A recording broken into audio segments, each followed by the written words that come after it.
Well, here's the irony of all of it, is that she was the first person through the door. Yeah. That was the craziest thing. She walked through the door. I had seen her actually on the Grammy Awards, and I thought, who is that? She's so special. What a beautiful voice. She should come in. I have no idea if she can act. She came in, she sang the song, Part of Your World. It was so moving to me. I was in tears by the end of the song, and I thought, oh my gosh. And then she read, and she's sort of a natural actor, even though sort of unformed, but still natural. And I thought, is this Ariel? And then, you know, I wasn't sure. So we saw hundreds of girls after that, literally. Every ethnicity, every kind of person. We were just looking for the best person for the role. And then she came back in many times, and eventually we did a screen test with her. And the thing is, she had set the bar so high, because Ariel needs to be so many things. She needs that exquisite sort of angelic voice, because it's part of the story. But also, she needs to be passionate and strong, but also vulnerable and kind of wide-eyed, somewhat ethereal. You know, it's just the whole package, and vulnerable. It just needs to be everything. And that she claimed the role and said it was mine. It was so obvious. I mean, I didn't even have to make a choice. Honestly, if you were sitting in my chair, you would say, well, that's Ariel. It was just so obvious. Yeah, she's so wonderful in the film. Yeah, I really loved thank it. you. Yeah. Oh, I'm so glad. And I know in the production notes, it was mentioned that it was important for you to include aspects of Halle's identity in Ariel. Things like, you know, making sure her hair was ethnically correct. Yes, that's just important. wondering, yeah, could you talk about that?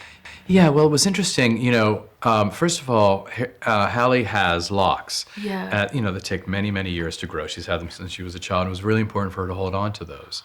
But I loved that idea anyway, because I thought, how beautiful. So we took her locks and wrapped them in red, added some loose sort of pieces too, so that it had a more ethereal look to it. But that took days to do, to wrap every one of her locks in this red hair. And but she was game for it. She was excited about that idea. And I just, you know, we worked with Camille Friend, who was our wonderful designer of her hair. And we just wanted to find something that sort of checked all the boxes. We wanted something that felt like Halle felt comfortable in that. But we also, and we wanted something that was her own. But at the same time, it had to have a somewhat ethereal. I mean, she's a mermaid's, you know, it's not real ultimately, you know. So it has to have something sort of fantastic about it too. The great thing is that it works so beautifully underwater, because it, you know, because it has sort of like shape to it. It's not just, you know, kind of flat. It has shape to it. It was so beautiful to see underwater, and we were just so proud of what we achieved with it.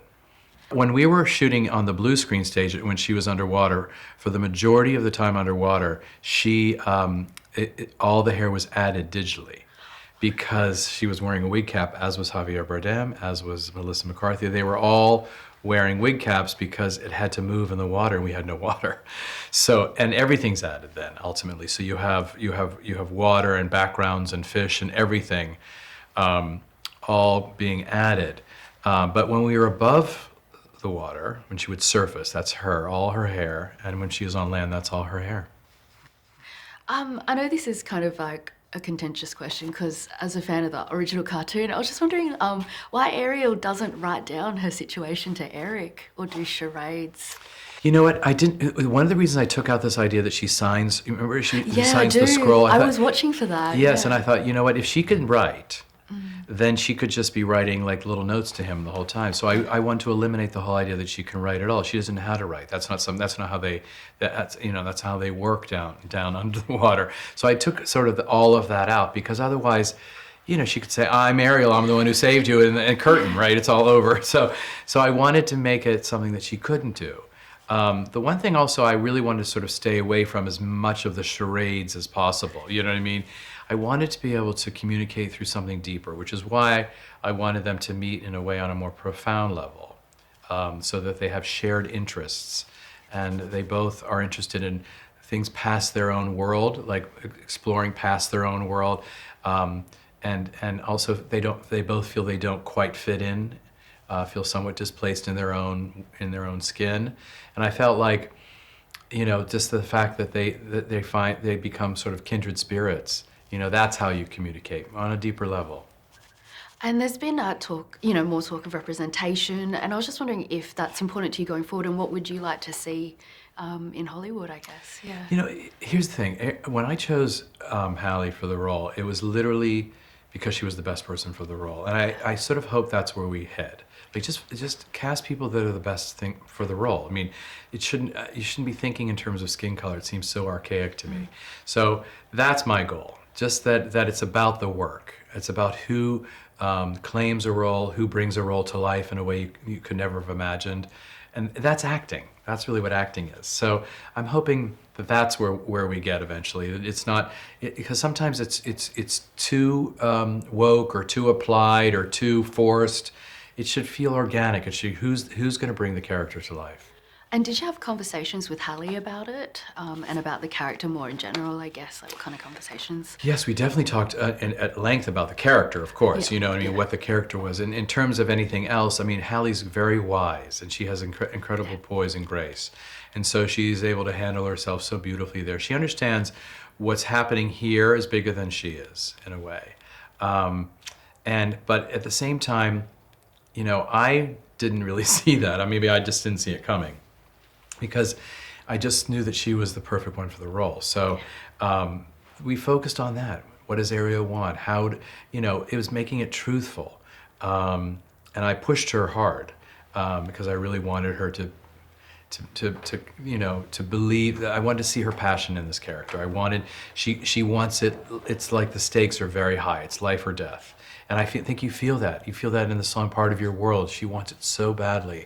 It's not just like she, maybe wants it, or, she needs to be part of that world. And she says it to her father, Triton, at the end. To Javier Bardem. She literally says, "Thank you for hearing me." She had a different plan in mind for her life.